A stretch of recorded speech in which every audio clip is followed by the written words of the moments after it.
Hi, and welcome to Studio 411. I'm your host, Larry Dasilva, and we've got quite a show for you. I think we may rock the roof off the house tonight. Our guest, Joe Bouchard, is joining us. Joe, for those of you who don't know, is a founding member of the band Blue Oyster Cult. And in the 70s and 80s, he played and recorded and wrote songs with Blue Oyster Cult for Columbia Records. And Joe has, for quite a while now, left BOC and has been on his own writing and also doing some work with our friends here from Blue Coupe, as well as some other bands that he'll talk about throughout the interview. He is joined by a past guest on the program, our friend artist Joan Levy-Hepburn, who's be accompanying Joe on the guitar, and we are glad they are here. His latest CD, and we're going to hear the title track right now, called The Power of Music. Here it is, Joe Bouchard. 1, 2, 3, 4.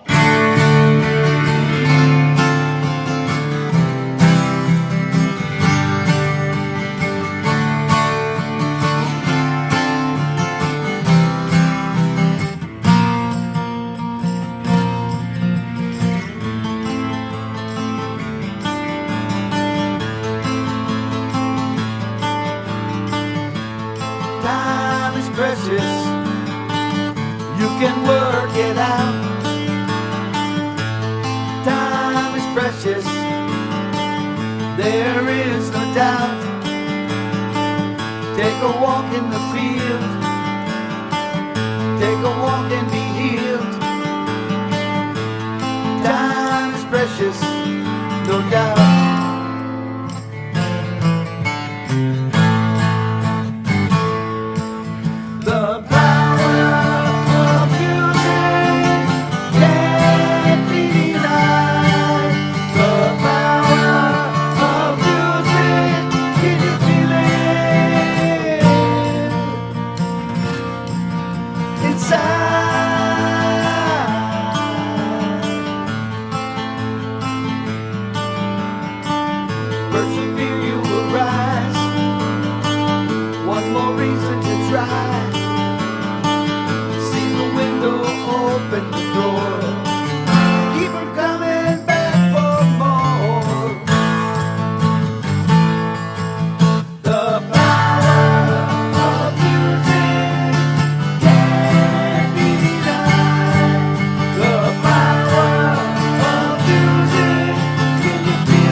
Joe, thank you for coming by Studio 411.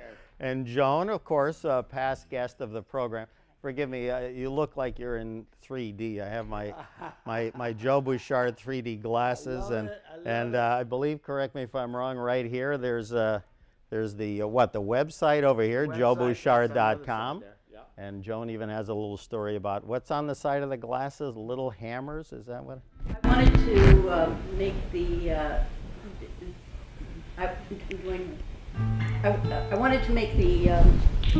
wanted to make the the glasses have something to do with the lyrics in the song. So on one of the songs, he talks about tiny little hammers wailing away. There you go. So I photographed the inside of a dusty old piano. There you go. And I knew, because I knew you did the artwork and the cover design, which again is 3D. Now it's also coming out in glorious vinyl, correct? Yes, it will be in vinyl. But that will that also be the 3D effect, or no? It is. There you go. 3D glasses with that too. Okay, and now tell me. Exciting! It actually is a tremendous marketing thing. It's already taken off on the internet. Absolutely. And here, now you're getting too close. yeah, you can't see me. I know. I'm seeing like all sorts of psychedelic colors. Yeah. Doing a show on the '60s, but Yes, yeah, I did. as that Yeah, they say. something If like you that. remember it, you weren't really there. I don't know. So tell me now, the CD/album. Again, you started it in what, 2015? I actually started seriously working on it in August, so it took about 7 months. Finished the mixes up about February. Some of the ideas I've had for years, and I really felt like this is the best I've done. It's a very tight package. The songs are really well written. I was just glad to be able to get one together like that. Yeah. And it started, I had 3 weeks off, and I've never had 3 weeks off in my life. So I'm sitting at home, and I'm saying, get Nancy. Right? it's time to do the album, and just everything felt together on it, the songwriting and everything. and Some now of the that- songwriting I've done. And now the title, of course, the way I took it was The Power of Music, of course.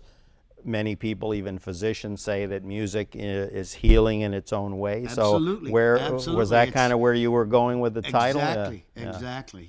And just the fact that music has this mysterious power that can't be denied. There you go. And it was just a natural, and then it, worked it out with different things. I actually started out, it's like one of those old ideas I had, and it was the slowest, draggiest song, but the power of music got to me, and I said it's got to be up and exciting. So Now, that's when how you're I ended when up. you're thinking about putting together an album or even writing an individual song, do you like these days use your computer, your phone, write crib Everything. notes, everything? Yeah. Everything. You got pieces of paper like on a Everything. bulletin board? Pieces of paper. Most of it's done on some kind of digital device. A lot of phone things. I'll be driving in the car. I'll say, oh, God, I got a great idea here. I got to pull over to the side of the road. Let me tell you there. Most people are pulling over to text. Joe, if you see him, he's pulling I'm over writing a to song write an on idea. the side of the road. I swear, I pulled over because it was so exciting. I said, I finally got it, And so I write it on the phone. I write it on my iPad. Write it on the computer.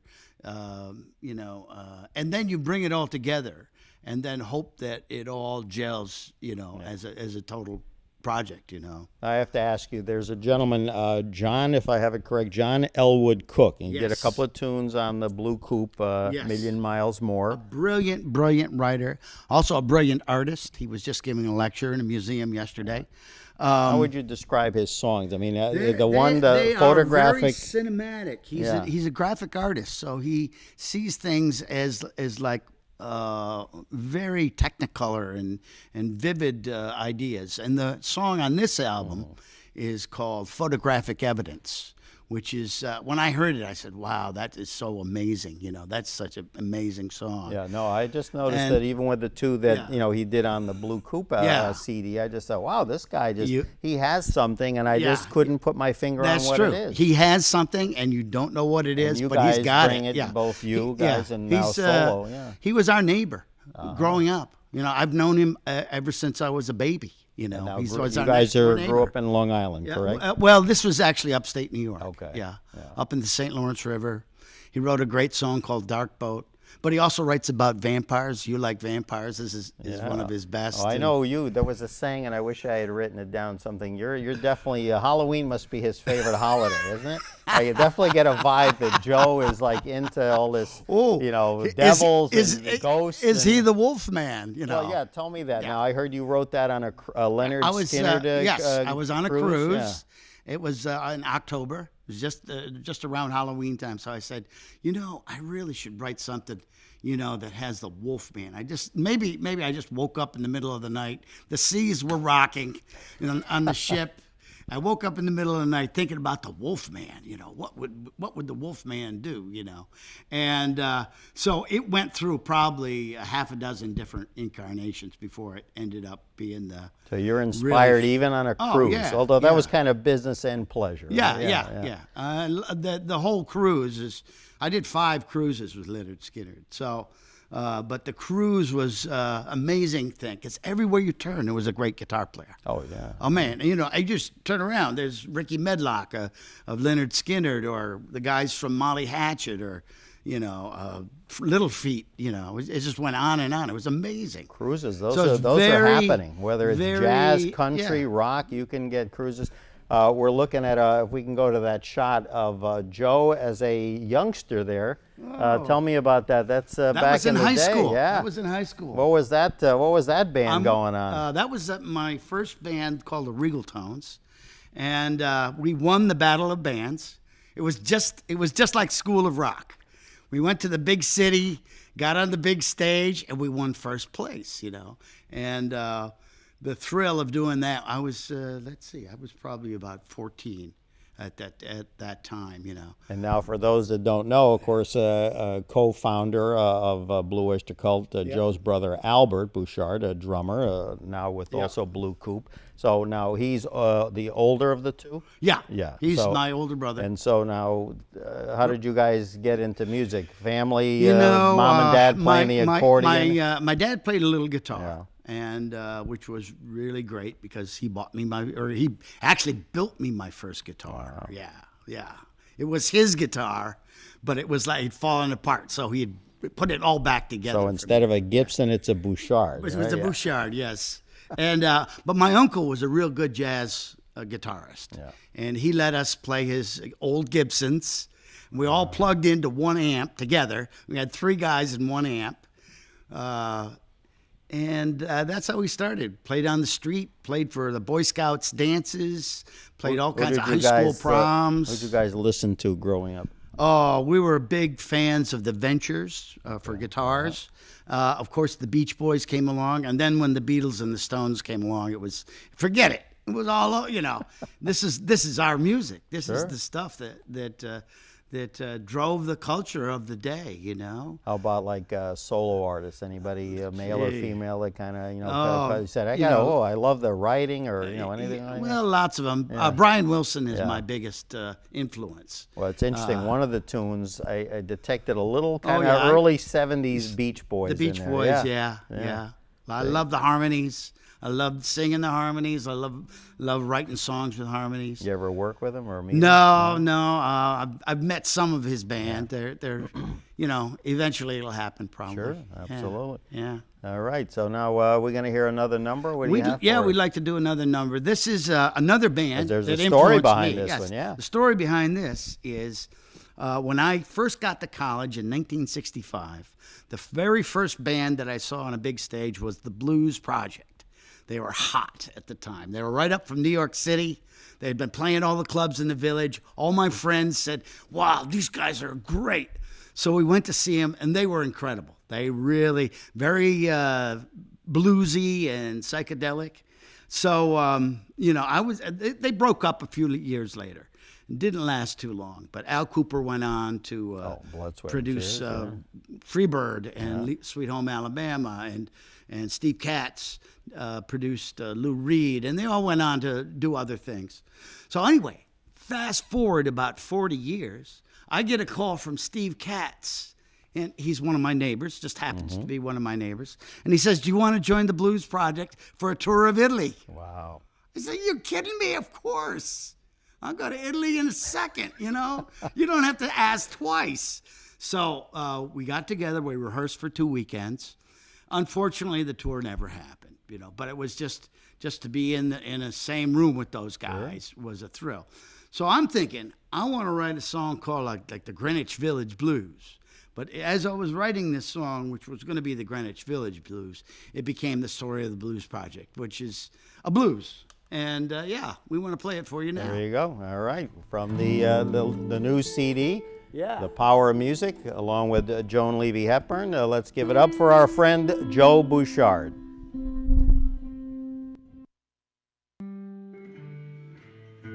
All right, here it is.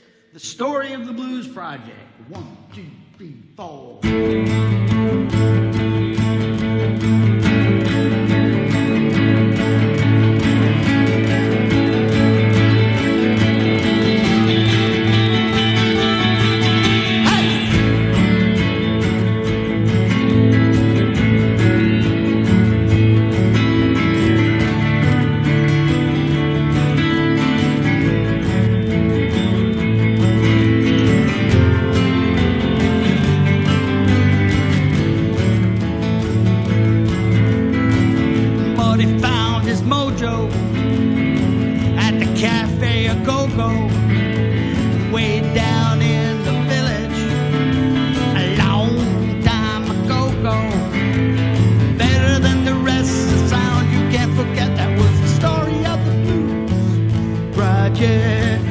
The scene was rocking with Al and Steve and Danny, driving the blues to outer space. More like a no nanny. A long time ago there was a night you can't forget. That was the story of the Blues Project. Yeah.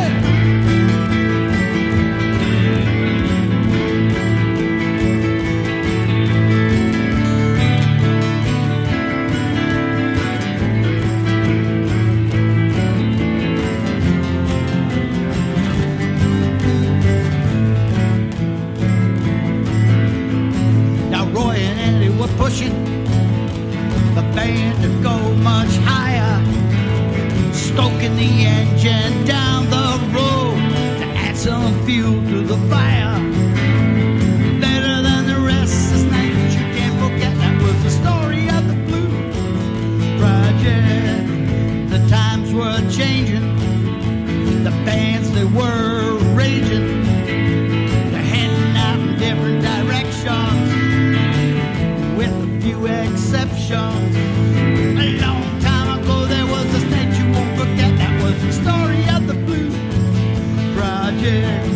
Now these guys didn't jive, they went their separate ways, but that's what it was back in those good old days.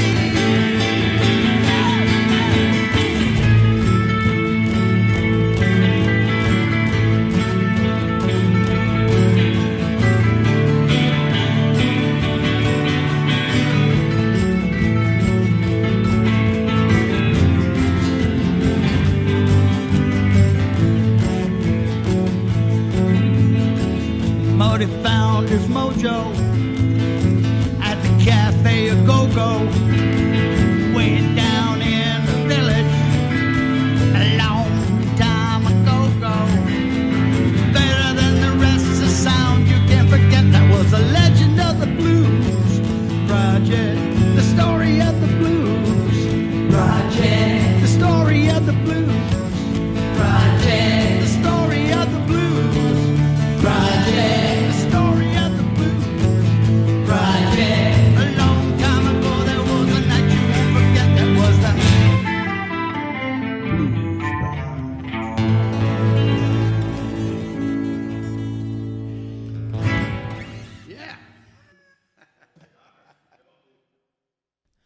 And self-described muse Joan Levy Hepburn joining in.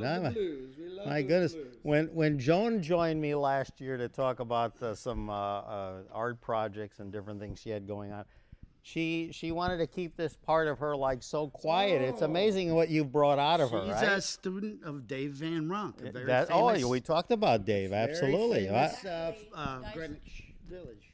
Danny Cald and Steve Katz were also the guys from the Blues Project. Were also Dave's students. So that helped bring you out of your shell. Full circle there. Yeah. So yeah, he taught a lot of people in the village, and a big part of influencing the musical scene in New York. So this is dedicated to Dave Van Ronk too. Absolutely. I have to do a real Dave Van Ronk song someday. But I like this one. So. Quick question.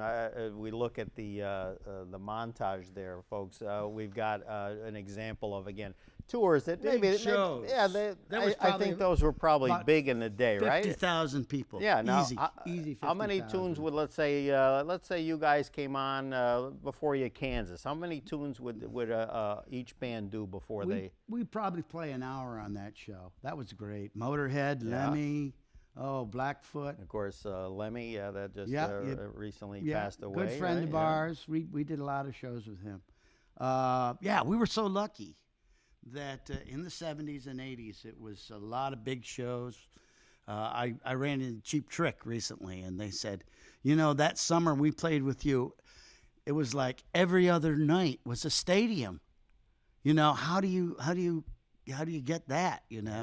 So it was a great time. Things are so tight now because, especially in the East Coast, we might get rain. We can't do this. Well, I mean, I've been a proponent for years. It was a different time. There was no internet. There was no MTV. No. So if you wanted your music experience, you had to go to the festival, or you had to go to the stadium for the show.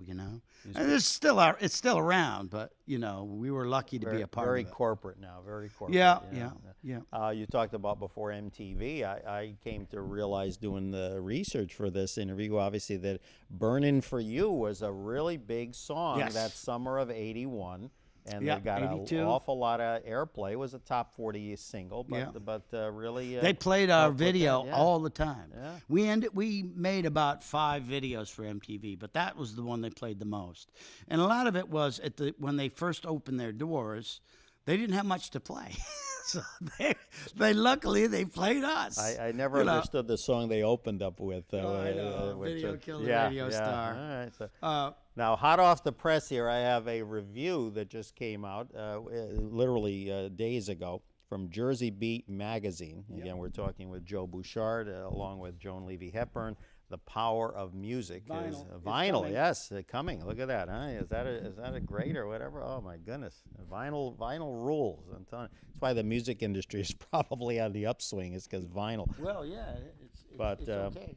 Jersey Beat magazine, quote, one of the founding members and bassist for the classic rock group Blue Oyster Cult, Joe Bouchard roars back with his 4th solo album. The gorgeously melodic and intricate arrangements provide a winning blend of rock muscle and exceptional musical craftsmanship.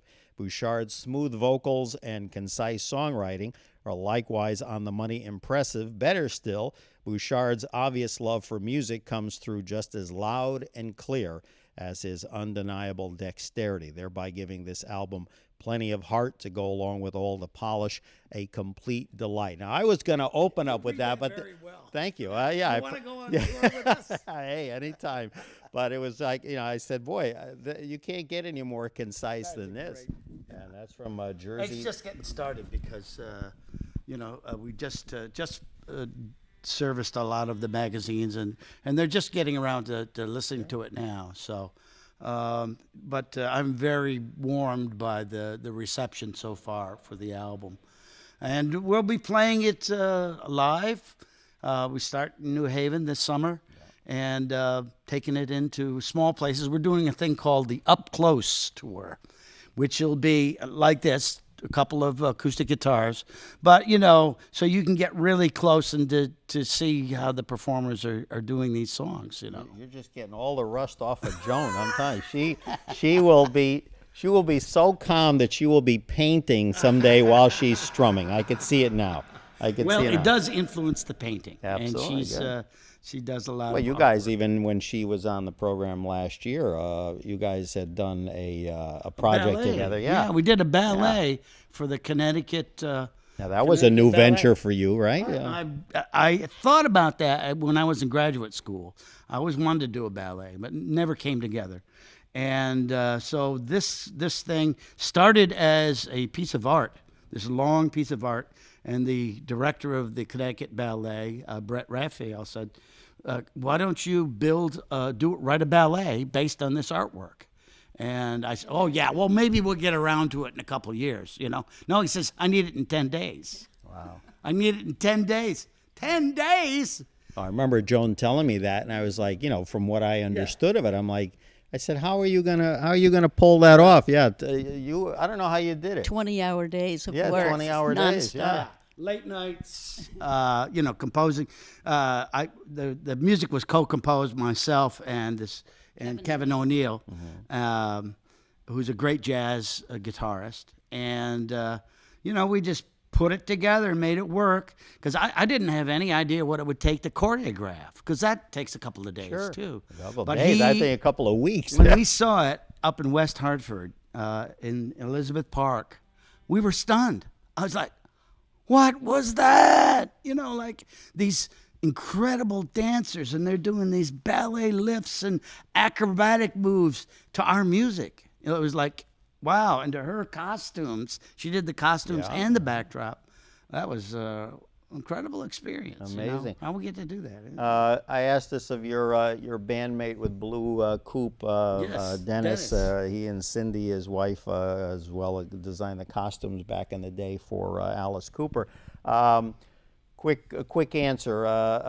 Best guitarist, in your opinion, that you've ever heard, not necessarily met. But Well, the best guitarist I've ever worked with is Buck Dharma from Blue Oyster Cult. He's amazing talent, amazing talent. But I love so many guitarists. I really loved Glenn Buxton from the original Alice Cooper band. He was a great presence, on stage. But there's so many, I would say songwriter, probably you've already answered that, Brian Wilson. And any others that come to mind? The Beatles, they're amazing songwriters. About- I did get to hang out with Mick Jagger once. Wow. A couple times. And, he was very nice, very friendly, and what can you say, about all those great Stones songs? Oh, yeah. So there's a lot of them. Of course, they're all good. How about keyboardists? Piano / keyboard. Keith Emerson. We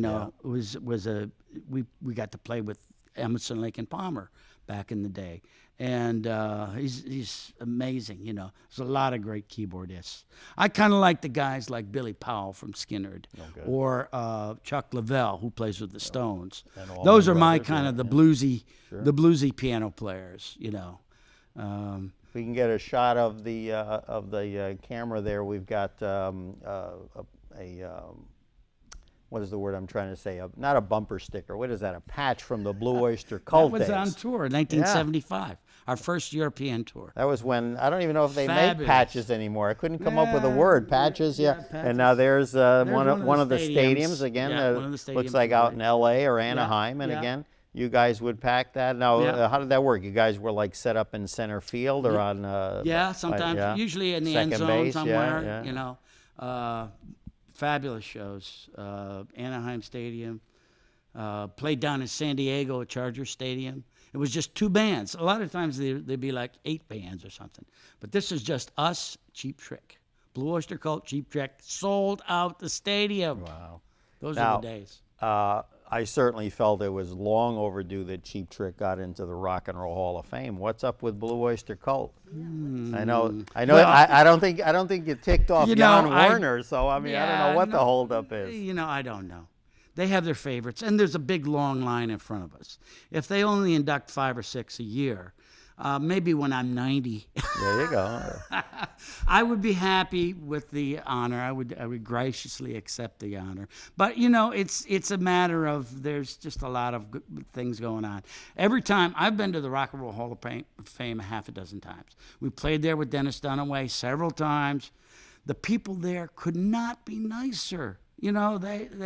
They take us into the vault. They show us stuff the public doesn't get to see. You might see something of your, or is it only to those that have been inducted? In other words, all the kinds of stuff, memorabilia. all kinds of stuff. But what really stopped me in my tracks was James Brown's cape. Oh, when they okay, he used to come out, and they put the cape on him. He'd be exhausted, and and he'd be struggling off the stage, and they come out, and they put the cape around him. They had the cape. Oh yeah, no, But, can't get better than that. Let me But tell you. the people at the museum itself they could not be nicer, and they say, it won't be long. Well, it's okay. That's not why I'm doing it. I'm not doing it for awards. I do it because of the love of the music. We got a shot there of you and the guys back in the day. I want to say about 1977. That's you on the left. I'm going to say what Albert is where. Albert's He's right next, second from the right. Second from the right. There you go. Yeah, and again around the mics, putting those sweet harmonies on the Reaper. I think it was. Yeah. Oh yeah. Agents of It could have Fortune. been. It could have been the golden age of leather, though. We were doing our barbershop. Now that reminds me too of a movie. I think I was either just out of college and into radio at the time. But you guys had some a track or two on a movie called Heavy Metal. Excellent. Yeah.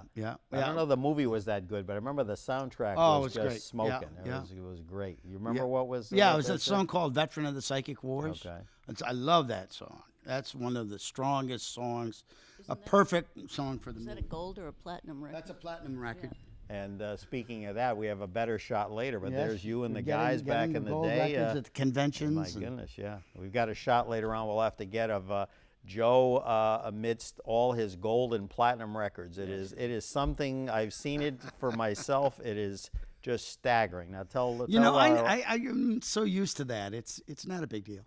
now I'll ask Joan, how many gold and platinum albums adorn the wall? Oh, I don't know. A lot of them. If they give us one, we'll have to give it back because we have no room for them. No, there's 9 golds and 2 platinum. 9 gold, 2 platinum, which is pretty good. Not too shabby, as they say. Very good. Yeah.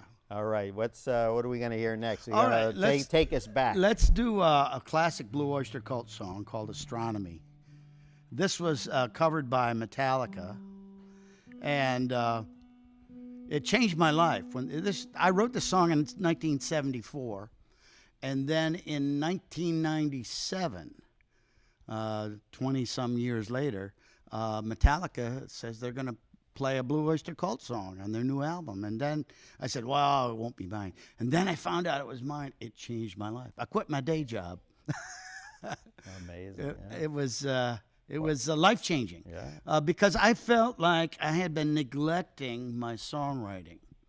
But when you get a cover on a Metallica record, that's a big pat on the back, And it's always tough with a band. Yep. I mean, look at the best example, the Beatles. Poor George Yeah. Harrison. And, He'd be lucky to get one cut on an album. Right, With you guys, right, I mean, I'm right. sure it was somewhat Exactly. similar. You get 1 or 2 tracks of that. And But Astronomy, it's definitely been a fan favorite. It was never a big hit on the radio, but it's got legs. it's and amazing the fans I'm remember thankful. it, though. I am Now, thankful. remind us, that was off of what Blue Oyster Cult? It was off Secret Treaties in 1974. There you go. All right. A little astronomy lesson for us. Okay. Joan Levy Hepburn and Joe Bouchard. Take it away.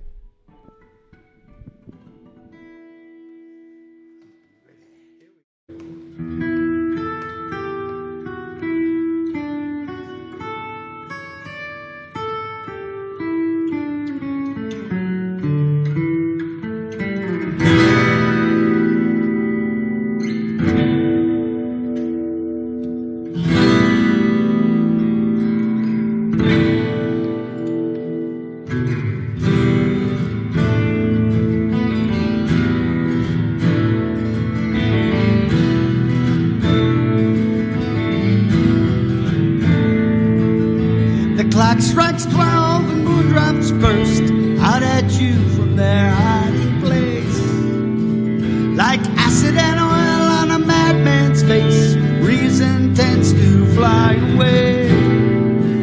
Like lesser birds on the foreways, like silver scrapes in May. And now the sands become a crust, most of you have gone away.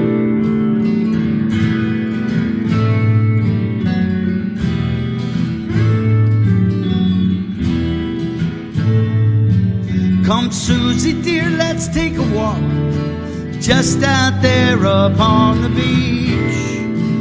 I know you'll soon be married, and you want to know where the winds come from. Well, it's never said at all, on the map that Carrie reads. Behind the clock back there, you know, at the Four Winds Bar.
The other one's a duplicate. The queenly flux eternal light, or the light that never wants, or the light that never wants, or the light that never wants, never wants, never wants.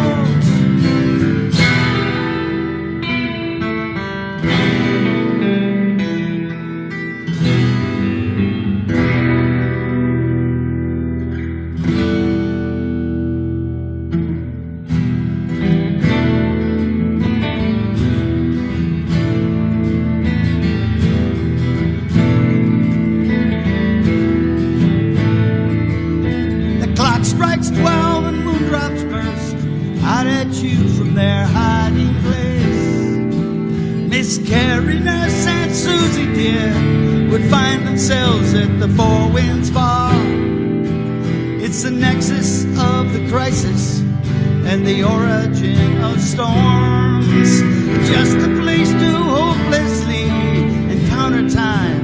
Then came the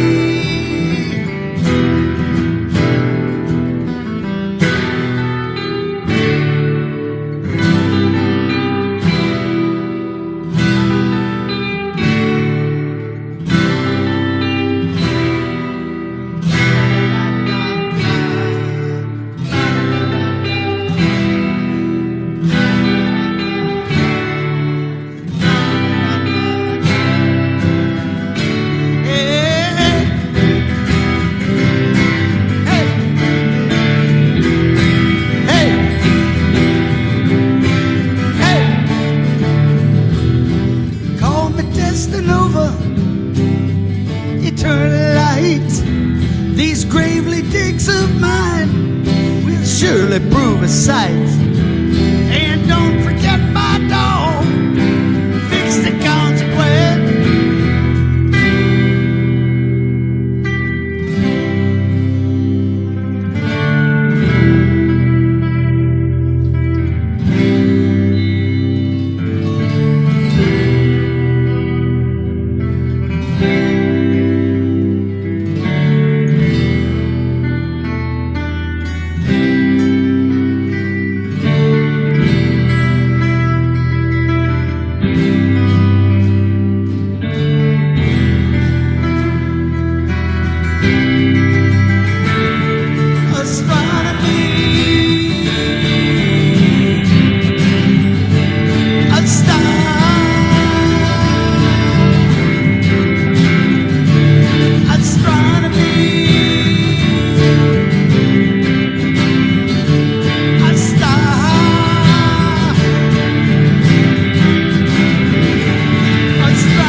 All right. We still have the roof on? There we go. All right. Oh, my Thank you. goodness. JoeBouchard.com. Joe Bouchard, along with help from Joan Levy Hepburn. We are, in case you haven't noticed yet, we're on here on Studio 411. Larry Dasilva, your host for the hour. We thank them for joining us in the remaining moments. Oh, we have so much to talk about. Buck Dharma. Now, you mentioned him before. He's written songs even for like Blue Coop, and some of you've worked with him for years. He really is the only true Blue Oyster Cult that has spanned the beginning. No, Eric Bloom has been there all through the thick and thin from the beginning. Eric Bloom and Buck Dharma, the main people. Goes back to the first band, the Soft Underbelly. It goes way back then. All right. I booked the Soft White Underbelly. I was a big fan of the Soft White Underbelly. That's the predecessor to Blue Oyster Cult. But then they asked me to join the band when they changed their name to Stalk Forest Group. And but Stalk Forest didn't last too long. So about a year later, we became Blue Oyster Cult. Which was the one that they had a record deal on Elektra, was that? Yeah. I think Jack Holtzman, the president of Elektra, thought that they could be the next Doors. Gotcha. Doors were big at the time, and he wanted a band from New York that were similar to the Doors, or at least had the potential of doing those kind of recordings. Oh my goodness! There thoughts are running through my mind. Things I wanted to ask, but you guys just did, and you had a little help from your bandmates. You did something with the Martin Scorsese, Mick Jagger vinyl. That was an amazing experience. We got to do a track in this new HBO series called Vinyl. It's been very popular. All my music friends watch it. I haven't seen it yet. Little clips here and there. What's the name of the song? The song that we did is called I Love the Dead. It's an Alice Cooper song that Dennis played on the original recording. So the producer called me first, and I said, well, we got to have Dennis play because he's got the original bass that he played on that recording. My brother plays drums on it, and it was a secret for a long time. We couldn't tell anybody about it. They made us sign a non-disclosure agreement. We couldn't talk about it. It's a big secret. But now it's out, and it really came out beautiful. And it's a great scene in the movie with the guy that plays Alice Cooper, and they terrorize this guy from a record company. It's Ray Romano's in it. It's a good cast. Romano, of yes. people, yeah. Now, another thing, too, that you've been involved with, quite an honor. Tell us a little bit about, in the few minutes we have, you had done a song called Career of Evil, which is also on the Power of Music CD / vinyl. Yes. And J.K. Rowling, best known for Harry Potter, I believe. We didn't know this, but apparently she's a big Blue Oyster Cult fan. She's the biggest selling novelist in the world with all those Harry Potter books. So she created this pseudonym, Robert Galbraith, and the third Robert Galbraith book is called Career of Evil, which happens to be a title of a Blue Oyster Cult song, written by Patti Smith, the poet. That's right. You didn't write it. Your brother and Albert. My brother and Albert Smith. wrote the music. And that's going to be an HBO series. So, and each chapter in the book is a different Blue Oyster Cult song. Unbelievable. And Eric Bloom is one of the characters in the book. Wow. So quite an Who would ever homage to thought Blue Oyster Cult. that all of these old weird songs, can I say weird songs? Yes, they were weird. Science fiction, stuff that was like definitely off the mainstream, would ever see the light of day in 2016. So. And now we had a shot. We didn't get it before, but a book that I'm sure you treasure. Yes. You got a book from yes, her. She addressed personally to you. autographed a book for everybody in the band. From what I've heard, she's the nicest person in the world. She really cares about everybody that's involved with her, the actors in the movies and all of that. She's just a beautiful person. So And, hopefully, when they do the miniseries, you'll get to meet her and contribute some well, more I hope tracks. so. Yeah? I would love to. That's outstanding. I did my own version of Career of Evil. Because why? Well, because I had an idea for an arrangement that was different from my brother's arrangement, and it was a lot of fun putting that together. And Joan sings a beautiful harmony on that song. There you go. Sound like sort of like a demented Minnie Mouse. Oh, okay. All right. You know, we That's, can't- that's we for can't another. be too That's serious. for another appearance by Joan. Okay. This from the woman, as I told Joe before we started taping. I couldn't get her to let me show a photo of her standing with the Alice Cooper. Yet now she's become Minnie Mouse before our eyes. There we go. I gotta love it. All right, and also let me. I'd be remiss if I didn't do a plug here. We've got, of course, your friends and mine, Blue Coupe. I'm sorry, Million Miles More.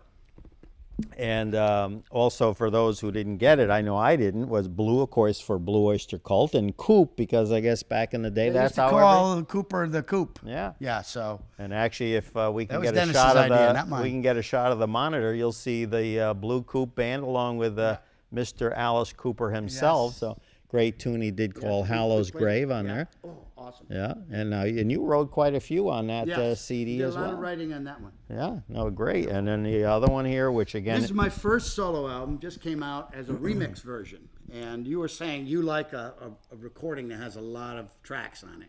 Well, it says 12 on the cover, but it's actually 15 because there's 3 hidden tracks. hidden nuggets. Remixed, reimagined. This one has a beautiful version of Dark Boat, is the a John John Cook- Cook John song. Right, there you go. But See, he keeps weaving in and out of his And career. that one's There's a brilliant. string section into it that's just beautiful. With an orchestra in it and extended version. You always want to know what happens to the song after it fades out. Well, now you know with this remix. Oh, yeah. What happens when it fades out? What's going on there? And it's wild. It goes off the charts. Anyway. It's like I People said, like that. great stuff. Jukebox in My Head. That's a prior one, a new remix edition. Joe Bouchard, and let's see. My goodness, now any chance of obviously prior to the hopeful induction into the Rock and Roll Hall of Fame? I mean, it's been a few years. You've been a soloist longer than you've been a band member. That's true, I guess, yeah. I do both, and I try to do it simultaneously, And again, just one person's opinion. I think Blue Coupe is just outstanding. Well, I hope thank you. you. Guys keep doing Thank you. more. I mean, Yeah, it's thank you. A phenomenal CD, and of course, what company? My Very brothers few band members already have working brothers on new that they songs. talk to. I just read Yeah. about Oasis. Those guys don't even talk to each other. You guys are like, through thick and thin. No, yeah, well. And of course, we get a shot. We got some great examples of Joe's guitars over there on the monitor. Look Yeah, at I've that, become huh? obsessed with guitars in my old age. You like the woman It's with my the crack. shoes, right? Yeah. It's my crack is guitars.